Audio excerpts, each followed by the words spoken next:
मी उशीर होतोय म्हणून मी 2 तारखेला आपल्या इथं तो घेतलेला आहे आणि त्याला 5-5 कोटी रुपये राज्य सरकारने बजेटमध्ये तरतूद केलेली आहे.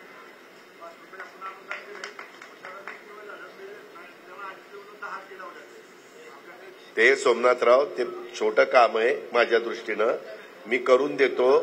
तुमचे टाकलेल्या निर्मळ जे दूध घातलेलं आहे त्याचे 5 रुपयाप्रमाणे शेतकऱ्याला पैसे मिळतील, हा माझा शब्द आहे.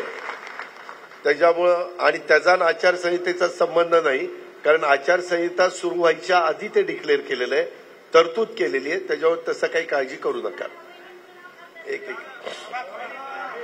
अरे थांबा रे बाबा, मला एक सांगायचं आहे.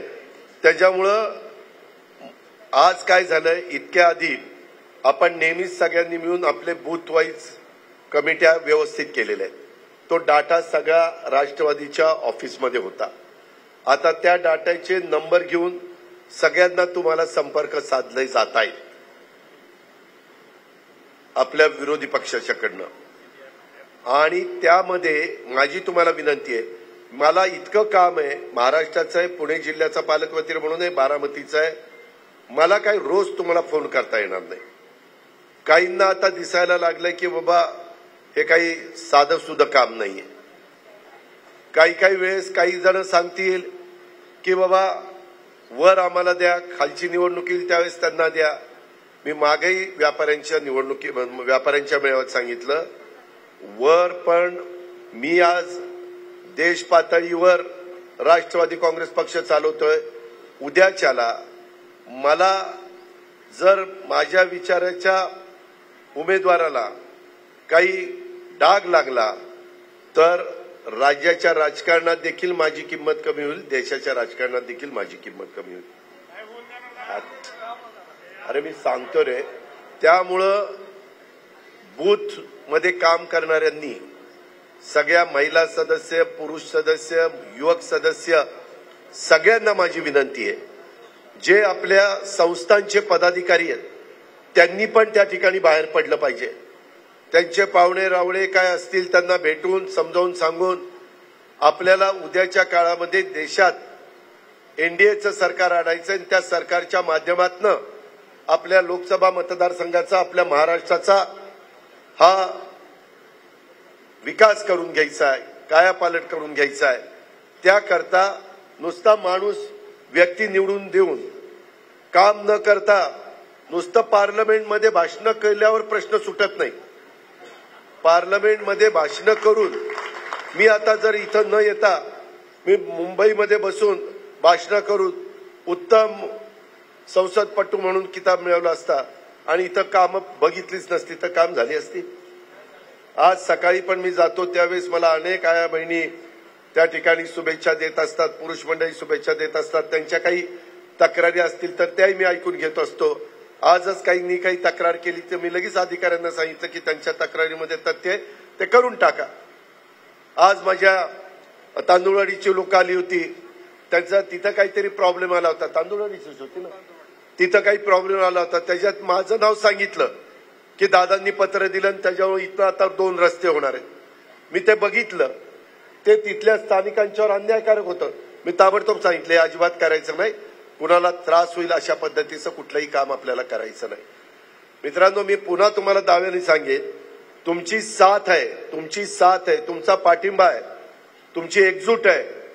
तोपर्यंत माझं काम अशाच तडफेने चालत राहील. तुम्ही त्याच्याबद्दल काळजीच करू नका. पण काही गावामध्ये 2 ग्रुप असतात. मी इतके दिवस 2 ग्रुप असले तरी ज्याचा सरपंच होईल त्याला मदत करायचो, त्याच्या विचाराचा ग्रामसेवक द्यायचो, सोसायटी ज्याची येईल त्याच्या विचाराचा सचिव त्या ठिकाणी चंद्रराव मी द्यायचो, किंवा कुणी पण असं असेल तर बाबा काम करताना सभापती असेल तर सभापतीच्या विचाराचा बीडीओ द्यायचो. का तर कामं झाली पाहिजे. कामं करणं हे महत्वाचं आहे आणि त्या पद्धतीनं आपल्या सगळ्यांचं काम चाललेलं आहे. मी पुन्हा सांगतो की काही जण थोडंसं भावनिक करण्याचा प्रयत्न करतील. भावनिकनी रोजीरोटीचा प्रश्न सुटत नाही. भावनिक होऊन कामं होत नाही. कामं तडफेनीच करावी लागतात. जोरकसपणे करावी लागतात। ही गोष्ट आपण सगळेजण लक्षामध्ये घ्या।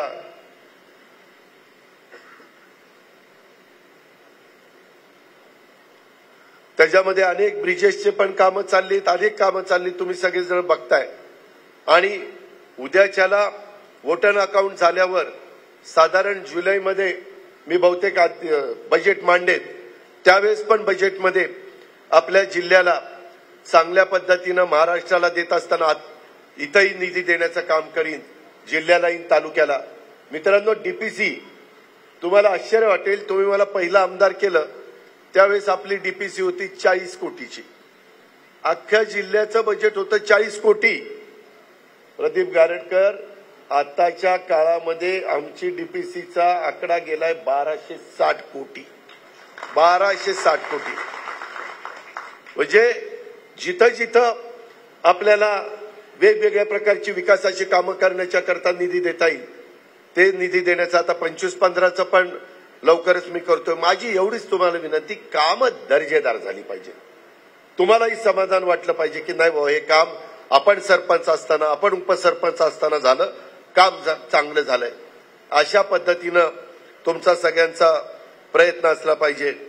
मी मगाशी तुम्हाला सांगितलं की बूथचा मेळावा घेण्यामागचं कारण की ही निवडणूक आपल्यासाठी अत्यंत महत्वाची अशा प्रकारची निवडणूक आहे। या निवडणुकीमध्ये आपल्याला प्रत्येकाला पूर्ण ताकदीनं उतरायचंय। त्यात बूथ कमिटीचं काम हे बाबांनो अत्यंत महत्वाचं असणार आहे, अत्यंत महत्वाचं। माझी तर सगळ्या पदाधिकाऱ्यांना सांगायचं की जी बूथ कमिटी असेल त्यांचे प्रत्येकाचे मोबाईल नंबर असले पाहिजेत आणि ज्याला जमणार नाही त्यांनी सांगितलं तरी चालेल की दादा आम्हाला जमत नाही, आम्ही अमुक अमुक पद्धतीनं काम करणार आहे। माझा काही त्यांना आग्रह नाहीये, मी विनंती करणार। शेवटी प्रत्येक जण स्वतंत्र विचाराचा आहे। बाबासाहेब आंबेडकरांनीच घटनेच्या माध्यमातून आपल्याला सगळ्यांना संविधानाच्या माध्यमातून तो अधिकार दिलेला आहे। त्याच्यामुळं आपल्याला फार जागरूकतेनं हे काम करावं लागणार आहे आणि आपला बूथवरला जो सदस्य आहे, जी तुमची कमिटी आहे, त्याच्या डोळ्यात तेल घालून तुम्हाला पण काम करायचंय। ज्या पद्धतीनं तुम्ही मागच्या वेळेस विधानसभेच्या निवडणुकीमध्ये विक्रमी मतांनी मला निवडून दिलं, त्याच प्रकारे या लोकसभेमध्ये देखील आपला उमेदवार जो अधिकृत आहे त्याला तेवढ्याच विक्रमी मतांनी आपण बारामतीतनं लीड त्या ठिकाणी दिलं पाहिजे।